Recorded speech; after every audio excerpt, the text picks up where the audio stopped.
Hello everyone, good morning. और आज हम लोग स्टार्ट करेंगे एनसीईआरटी न्यूमेरिकल प्रॉब्लम्स। इनके एनसीईआरटी के जो भी आपके न्यूमेरिकल प्रॉब्लम्स हैं किस पर, चैप्टर 9 पर बेस्ड। ठीक है, यानी कि आपका force and laws of motion पे बेस्ड जो भी न्यूमेरिकल क्वेश्चंस हैं आज के लेक्चर में इन सारा हम लोग कवर करेंगे। लास्ट क्लास में हम लोगों ने डिस्कस किया था law of conservation of momentum and requiring of gun.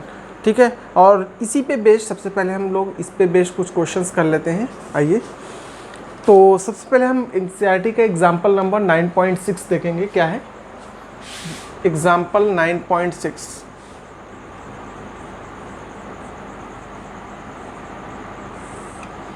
Nine point six में बेटा क्या कह रहा है, a bullet of mass 20 gram is horizontally fired with velocity 150 metre पर second from the pistol of mass 2 kg. what is the recoil speed of the pistol? ठीक है, तो देखिए यहाँ पे क्या है, अब बुलेट ऑफ मास, सबसे पहले क्या क्या चीज़ें हमारे पास गिवन हैं उनको हम लिख लेते हैं। न्यूमेरिकल सॉल्व करने का तरीका हमने बताया था, क्या करना है सबसे पहले। अच्छा, कॉपी में आप लिखेंगे कैसे, एग्जाम्पल 9.6 से आपको पूरा क्वेश्चन लिखने की ज़रूरत नहीं है, आपको सीधे सीधे क्या लिखेंगे, अ बुलेट ऑफ मास 20 ग्राम, और इसके बाद से यहाँ पे डैश डैश डैश डैश ऐसे करते हुए जाएंगे, और लास्ट का जो स्टेटमेंट है वेलोसिटी ऑफ पिस्टल, या सीधे ऑफ पिस्टल क्वेश्चन मार्क, हो गया क्वेश्चन आपका। ठीक है, बाकी डिटेल क्वेश्चन जब भी आपको देखना होगा, ठीक है, क्या करेंगे, बुक से आप देख सकते हैं। अब इसमें हम लोग क्या करेंगे, गिवन क्या क्या चीज़ें गिवन है पहले उसको देख लेते हैं। तो गिवन में आपको, गिवन इंफॉर्मेशन में है आपके पास गिवन है क्या क्या, मास of the bullet, mass of the bullet MB हमने ले लिया, कितना 20 ग्राम, इसको किलोग्राम में कन्वर्ट कर लेंगे तो 20 इंटू 10⁻³ kg, या लिख सकते हैं 2 इंटू 10⁻² kg। इसका से दूसरी इंफॉर्मेशन दे रखी है, fired with the velocity of 150 metre, यानी कि velocity of bullet is equal to 150 metre पर second from a pistol of mass, mass of the pistol MP दे रखा है आपको 2 kg, ओके 2 kg। कह रहा है what is the required velocity of pistol, recoil velocity of pistol, यानी कि VP आपको निकालना है क्या होगा। ठीक है, तो ये वाला पोर्शन आपका हो जाएगा टू फाइंड। इसके बाद से आप क्या करेंगे, सॉल्यूशन, और सॉल्यूशन में क्या क्या चीज़ें, आपका कौन सा फार्मूला यूज़ होगा, V is equal to requiring speed of small m upon capital M into velocity of gun. यहाँ पे स्पीड ऑफ गन रिक्वायरिंग, और दूसरा आपका है speed of fired bullet, mass of bullet, और मास ऑफ गन। ठीक है, तो इसके अकॉर्डिंग इसको चेंज करेंगे, तो यहाँ पे इसके प्लेस पे क्या लिखेंगे, velocity of pistol is equal to mass of bullet, mass of pistol into velocity of pistol. Put करिए, बुलेट का मास कितना 2 इंटू 10⁻², पिस्टल का 2, वेलोसिटी ऑफ ये कितना है, यहाँ पे पिस्टल नहीं बुलेट होगा, पिस्टल का तो निकालना है, कितना है 150, 2 से 2 कैंसिल, क्या जाएगा 150 इंटू 10⁻⁻² मीटर पर सेकेंड, या फिर इसको हम लिख सकते हैं 1.5 मीटर पर सेकेंड। तो जो उसकी स्पीड होगी वो क्या आ जाएगी, 1.5 मीटर पर सेकेंड। नोट कर लीजिए इसको। नेक्स्ट है आपका एग्जाम्पल नंबर 9.7।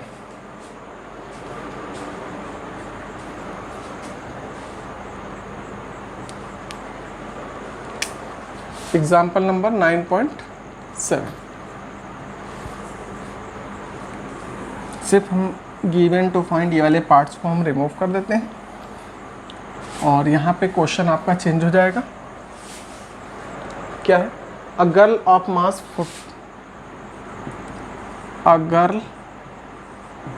मास समथिंग हॉरिजॉन्टल डायरेक्शन,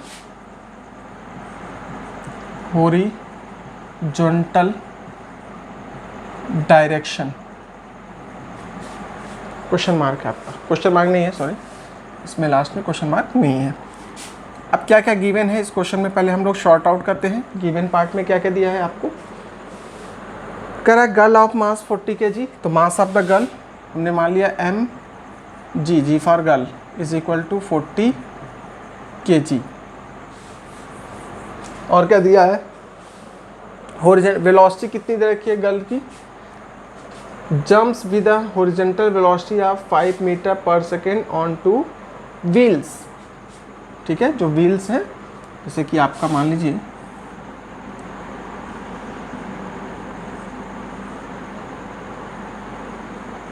ये गर्ल है,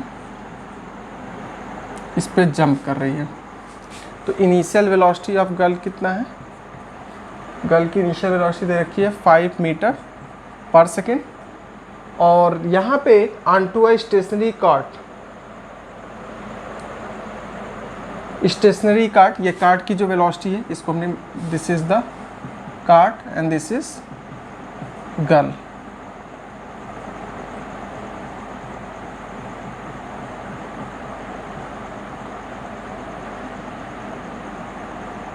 ठीक है, अब यहाँ पे इनिशियल वेलोसिटी ऑफ कार्ट की अगर बात करें तो क्या था, 0 था, रेस्ट में था, और फाइन उसके बाद से आगे आपको दे रखा है the mass of the cart is 3 kg, mass of the cart is equal to 3 kg and what is her velocity as the cart starts moving, यानी कि जब कार्ट मूव करना शुरू कर दिया उस केस में उसकी वेलोसिटी क्या होगी। Assume that there is a no center external unbalanced force working on in horizontal direction। चलिए, अच्छा क्वेश्चन है। तो टू फाइंड करना है velocity of girl while cart moving, जब कार्ट मूव कर रहा है तो उस केस में गर्ल की वेलोसिटी आपको फाइंड करनी है। तो देखिए सीधा सीधा फंडा है यहाँ पे बेटा कि जब कार्ट के अंदर गर्ल आ जाएगी और मूव कर रहा है तो गर्ल की वेलोसिटी और कार्ट की वेलोसिटी क्या हो जाएगी, सेम हो जाएगी। भाई जो कार्ट की वेलोसिटी, भाई गाड़ी के अंदर आप बैठे हो, ठीक है, या गाड़ी के छत पे आप खड़े हो गए या उसके अंदर आप खड़े हो, बैठे हो, चाहे जिस भी पोजीशन में हो, तो जो स्पीड, जो वेलोसिटी कार्ट की या जो व्हीकल है, जो गाड़ी है उसकी होगी, वही वेलोसिटी तो आपकी भी होगी। तो उसी तरह से गर्ल जो है जैसे इसके इंटरेक्शन में आ गई, यानी कि कार्ट के अंदर चली गई या कार्ट के ऊपर चली गई, तो उसके बाद से जो है जो स्पीड या जो वेलोसिटी कार्ट की होगी वही गर्ल की भी होगी। तो अब देखिए यहाँ पे क्या सिचुएशन बनता है। तो यहाँ पे अगर हम देखें टोटल इनिशियल मोमेंटम की बेटा, तो टोटल इनिशियल मोमेंटम यहाँ पे क्या है,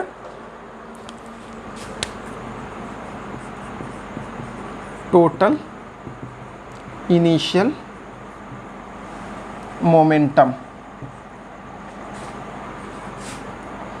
of before interaction between girl and cart क्या आ जाएगा, इसको पी इनिशियल कह दिया, क्या जाएगा मास of girl, velocity of girl, mass of cart, velocity of initial velocity of cart. Girl के मास यहाँ पे क्या है बेटा 40, वेलोसिटी कितनी है 5 प्लस कार्ट का 3, वेलोसिटी कितनी है 0, क्या जाए आपका 200 किलोग्राम मीटर पर सेकेंड। टोटल फाइनल मोमेंटम की अगर हम बात करें, यहाँ पे आप लिख लेंगे सॉल्यूशन। टोटल फाइनल मोमेंटम मतलब आफ्टर इंटरेक्शन के बाद से टोटल फाइनल मोमेंटम क्या रहा होगा। तो जाहिर सी बात है दोनों की स्पीड कंबाइन हो गई होगी, या दोनों का मास कंबाइन होकर कॉमन स्पीड से जा रहे होंगे।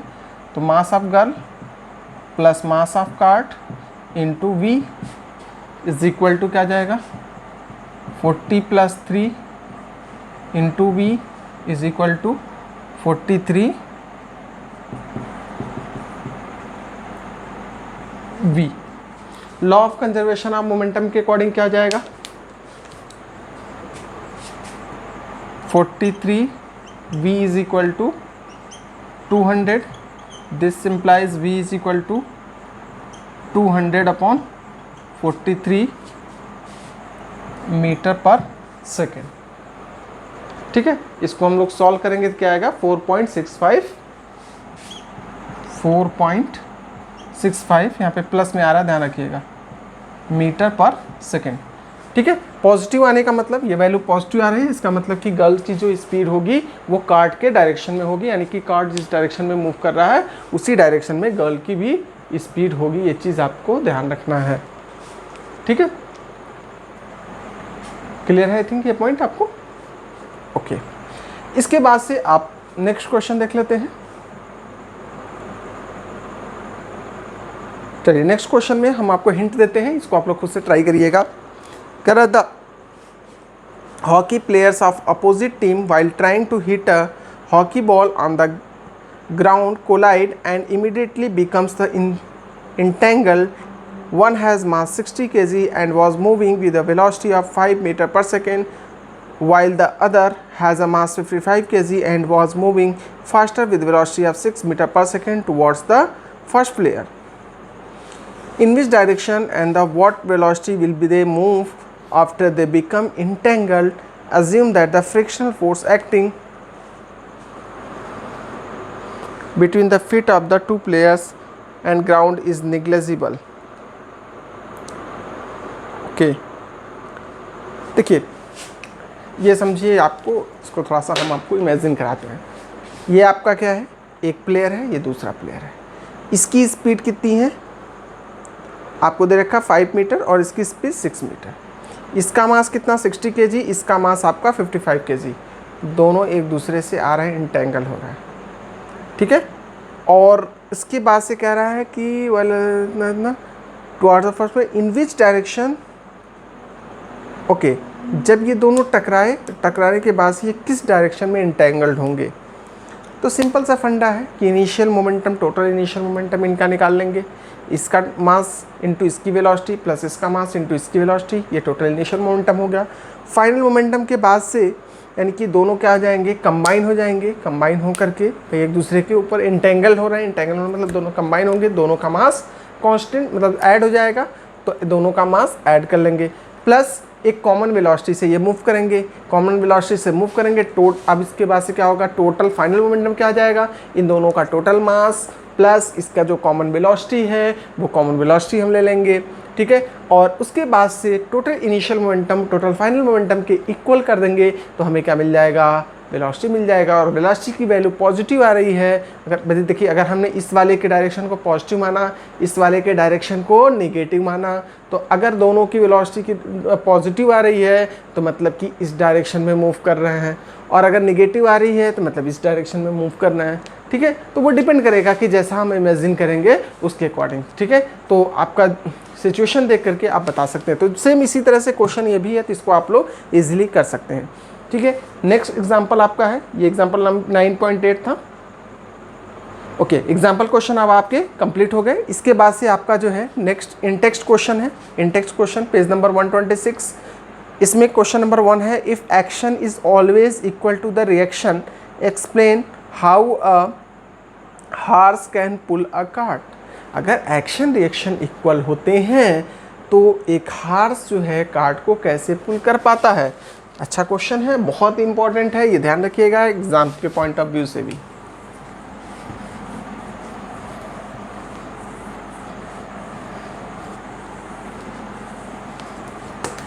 देखिए क्या है यहाँ पे, इफ एक्शन रिएक्शन यानी कि एक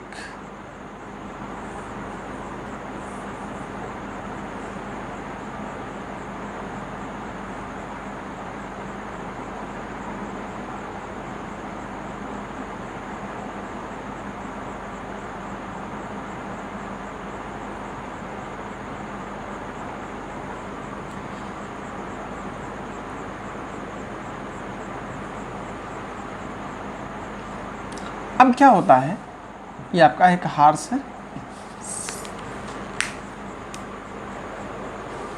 ठीक, कह रहा है कि अगर एक्शन रिएक्शन दोनों इक्वल होते हैं तो फिर ये कैसे पुल कर, भाई जिसने इस पर एक्शन लगाया यानी कि force on cart due to horse, या फिर ऐसे लिख सकते हैं force due to horse on cart, और उसके बाद से कार्ट जो इस पर फोर्स लगाएगा force on horse due to the cart, ठीक है, ये दोनों फोर्स होंगे, ये मास ऑफ द हार्स है, यहाँ पे मास ऑफ द कार्ट है, ठीक है।